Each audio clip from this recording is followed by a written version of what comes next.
Hello students. Homework help by RG में आप सभी का स्वागत है। मान लीजिए आपसे परीक्षा में पूछा जाता है कि आपने लॉकडाउन में क्या किया या लॉकडाउन में समय का सदुपयोग किस प्रकार किया, इस पर निबंध लिखिए। तो जानते हैं कि इस विषय पर निबंध किस प्रकार लिखा जाएगा। हिंदी ऐसे ऑन लॉकडाउन का सदुपयोग या how I spent lockdown in Hindi. इसके लिए कई अन्य शीर्षक दिए जा सकते हैं, जैसे कि मैंने लॉकडाउन कैसे बिताया, लॉकडाउन के फायदे, लॉकडाउन का सकारात्मक प्रभाव, लॉकडाउन के वो दिन, आपने लॉकडाउन में क्या सीखा, लॉकडाउन डायरी, तालाबंदी दुख के भेष में सुख। तो ज्यादातर बच्चों को यह परेशानी होगी कि इस निबंध की शुरुआत कैसे करें। इंट्रोडक्शन पार्ट में हम क्या लिखें। तो आपसे कहा जा रहा है कि लॉकडाउन में आपने क्या किया। तो सबसे पहले आप बताएंगे कि लॉकडाउन क्या है। जब किसी महामारी के फैलने की वजह से लोगों के घर से बाहर निकलने पर पूर्णतया रोक लगा दी जाती है, उसे लॉकडाउन या तालाबंदी कहा जाता है। भारत में लॉकडाउन कब हुआ था आप लोग जानते हैं? 24 मार्च 2020 को कोरोना वायरस के द्वारा फैली बीमारी कोविड-19 के कारण पूरे देश में तालाबंदी कर दी गई थी। यह फैसला बिल्कुल अचानक लिया गया, इसलिए सभी काम रोक देने पड़े। सभी लोग दिशाहीन हो गए कि क्या करें। कहाँ तो लोगों के पास पल भर की भी फुर्सत ना थी और अचानक से उन्हें दिन के पूरे 24 घंटे मिल गए। साधारणतया हर आदमी के पास समय का अभाव होता है। पहले सभी लोग इतने व्यस्त थे कि परिवार और अपने लिए चाह कर भी समय नहीं निकाल पाते थे। तो ये हो गया हमारा इंट्रोडक्शन पार्ट, जिसमें आपने बताया कि लॉकडाउन क्या है। अब आप बताएंगे कि जब लॉकडाउन शुरू हुआ तो आपने क्या किया और उसके कुछ दिन बाद आपको कैसा लगने लगा। फिर हम बताएंगे कि हमने इसका सदुपयोग किस तरीके से किया। शुरुआती एक दिन तो बहुत अच्छा लगा, कभी भी सोए कभी भी जागे। पर कुछ दिनों बाद ही बहुत बोरियत होने लगी। सारा दिन व्यक्ति क्या करे, स्कूल कॉलेज या ऑफिस तो जाना ही नहीं। तो सोचा क्यों ना इन अनचाही छुट्टियों का सदुपयोग किया जाए। अनचाही मतलब जिसकी हमने इच्छा जताई नहीं थी पर अचानक से मिल गई। अब जब लॉकडाउन शुरू हुआ और लगा कि यह लंबा खिंचेगा, तो मैंने निर्णय कर लिया कि मैं इस लॉकडाउन का सदुपयोग करूंगी। मैंने उन कामों की एक सूची बनाई जिनके लिए पहले मेरे पास समय नहीं था, परंतु अब प्रचुर मात्रा में समय मिल गया था। प्रचुर मात्रा मतलब बहुत ज्यादा। अगले ही दिन से मैंने शुरुआत कर दी। मेरी सूची में पहले नंबर पर था अपने स्वास्थ्य को अच्छा करना। तो मैंने अपने शारीरिक और मानसिक स्वास्थ्य को सुधारने का एक दैनिक कार्यक्रम बनाया। अब शारीरिक और मानसिक स्वास्थ्य को कैसे सुधारा जा सकता है? अच्छा और हेल्दी खाना खाकर, योगा प्राणायाम इत्यादि करके। तो लॉकडाउन में मैंने क्या किया? सबसे पहले सुबह उठकर आधा घंटा व्यायाम करने की योजना बनाई। विचार आया कि शरीर को थोड़ी धूप मिलना भी बहुत जरूरी है।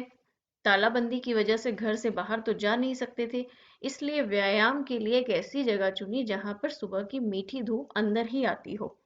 इस तरह से मैंने आधा घंटा अच्छे से व्यायाम और सूर्य स्नान किया। इस तरीके से आप इसमें बता देंगे कि आपने क्या क्या किया, जो भी आपने किया हो। जो मुझे ठीक लगा मैंने बता दिया कि मैंने व्यायाम किया, प्राणायाम किया, अच्छा खाना खाया। अब सेहत के बाद दूसरी नंबर पर था इंटरनेट से वेबसाइट बनाना सीखना, जो मुझे सीखने की इच्छा थी और लॉकडाउन में मुझे उसके लिए समय भी मिल गया। तो आपको यहाँ पर जो भी चीज़ ठीक लगती है, जो आपने असलियत में की या जो आपको लगता है कि पढ़ने पर टीचर को अच्छा लगेगा, आप वो सब्जेक्ट यहाँ पर डाल सकते हैं। जैसे कि नीचे इसमें बताया गया है कि लॉकडाउन में लोगों ने क्या क्या किया है। तो पहले हम इसे डिस्कस करते हैं, जो मैंने बताया कि मैंने क्या किया।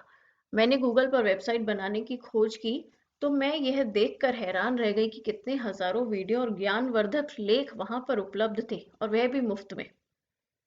जैसे कि देखिए, ये वीडियो हमने आपके लिए डाला है, निबंध लिखना सिखाने के लिए मुफ्त में। इसी प्रकार आप किसी भी टॉपिक पर अगर सर्च करेंगे तो आपको यूट्यूब पर सब कुछ फ्री में मिल जाएगा। ज़रूरत है तो केवल आपकी इच्छा शक्ति की।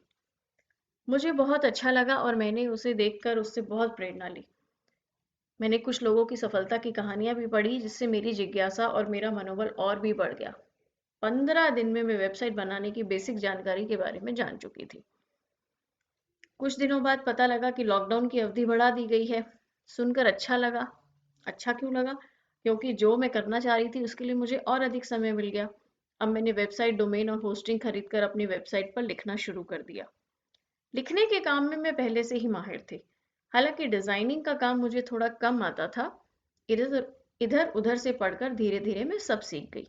इतना सीख गई कि एक बेसिक वेबसाइट बनकर तैयार हो गई। इस तरह कोविड-19 के कारण मिले अतिरिक्त समय का मैंने बहुत ही फायदेमंद उपयोग किया। पहला, मुझे वेबसाइट डिजाइन करनी आ गई। दूसरा, मैंने और अधिक अध्ययन किया और गहराई से बातों को समझा।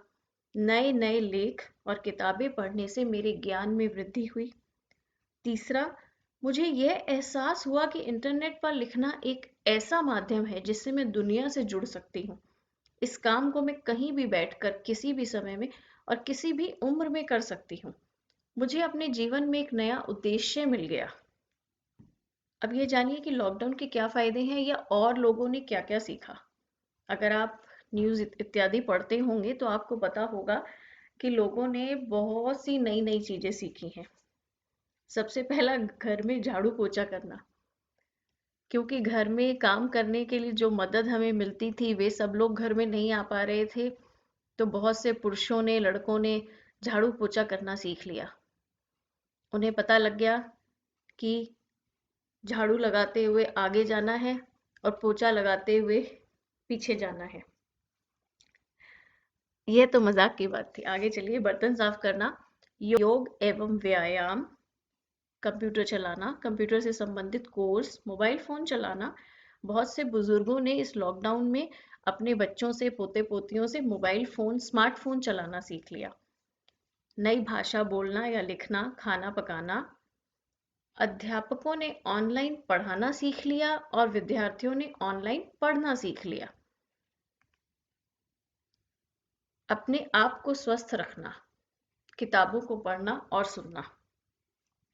आप भी कमेंट में लिखकर बताइए कि आपने अपने लॉकडाउन का सदुपयोग क्या कैसे किया और यह निबंध आपको कैसा लगा। अगर इस निबंध से संबंधित कोई भी आपको परेशानी है तो आप कमेंट में लिखकर पूछ सकते हैं और यह लिखित निबंध आपको हमेशा की तरह हमारी ऑफिशियल वेबसाइट esshout.com पर मिल जाएगा। इसका लिंक आपको डिस्क्रिप्शन बॉक्स में मिल जाएगा। चैनल को सब्सक्राइब कीजिए, लाइक कीजिए, शेयर कीजिए